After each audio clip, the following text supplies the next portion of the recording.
اعوذ باللہ من الشیطان الرجیم، بسم اللہ الرحمن الرحیم۔ نام اور اس کے معنوں کے ساتھ نعیم الزمان دریچہ میں آپ کے سامنے ایک مرتبہ سے حاضر ہے۔ اس مرتبہ شامل کیا ہے وہ ہے الف۔ یہ بڑا ٹریڈیشنل نام ہے اور یہ ہمارے یہاں پٹھانوں اور بلوچوں میں عام طور پہ رکھا جاتا ہے۔ ترکوں میں بھی الف کے نام سے ہے، تو وہ تلفظ ان کا تھوڑا سا مختلف ہے، الف کو الف کہتے ہیں،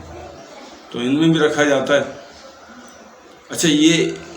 اپنے معنوں کے ساتھ بھی ہمارے یہاں مروج ہے کہ جیسے الف کے ایک معنی ہزار کے بھی ہوتے ہیں، تو یہاں ہزار خان بھی رکھا جاتا ہے، جیسے ہزار خان بنجرانی اس طرح سے ہیں کچھ، تو یہ ہزار خان کے نام سے بھی ہمارے یہاں رکھا جاتا ہے۔ الف جو ہے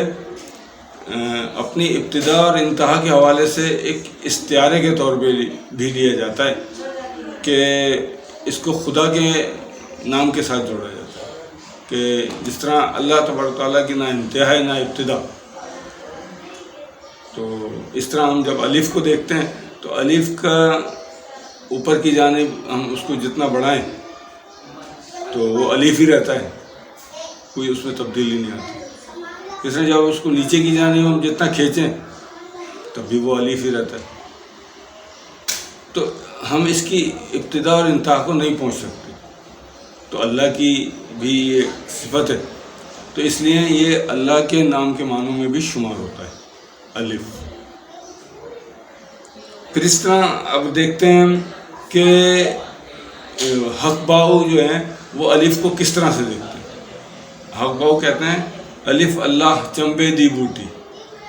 یعنی وہ الف کو ایک چمبے دی بوٹی، آپ نے دیکھا ہوگا جب ایک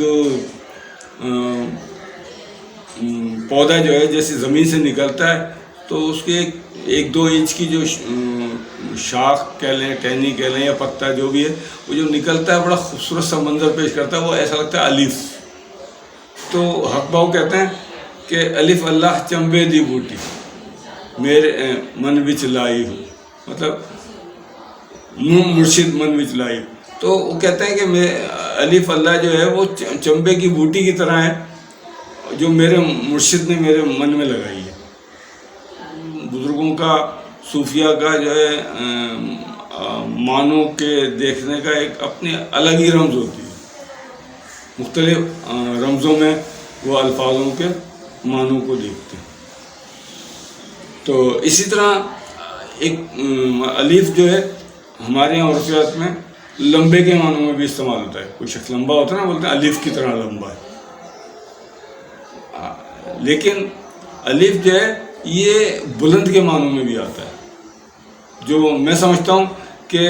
لمبے کے مقابلے اس کو سامنے رکھیں تو بلند معنی زیادہ صحیح اس میں شمار ہوں گے، اور یہ صحیح اپنے معنوں میں بھی ہے، کیونکہ یہ بلند معنی جو ہے یہ اس کی صفت جہر کی وجہ سے،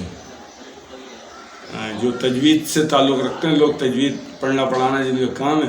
وہ اس کو بخوبی جانتے ہوں گے کہ یہ صفت ہوتی کیا ہے، صفت جہر کیا ہوتی ہے۔ صفت جہر مطلب معنوں میں جو ادائیگی میں تو بلندی کی طرف جو مفہوم جس کا جائے تو اس کو ہم مطلب جہر کہتے ہیں۔ الف میں جہر کی صفت پائی جاتی ہے، تو اسی لیے الف کے معنی بلند کے بھی۔ امید ہے آپ کو یہ معنی پسند آئے ہوں گے، اگر پسند آئے تو ہمیں ضرور کمنٹس کریں، اور اپنے دیگر ناموں کے معنی بھی ہم سے معلوم کر سکتے ہیں۔ فقط والسلام۔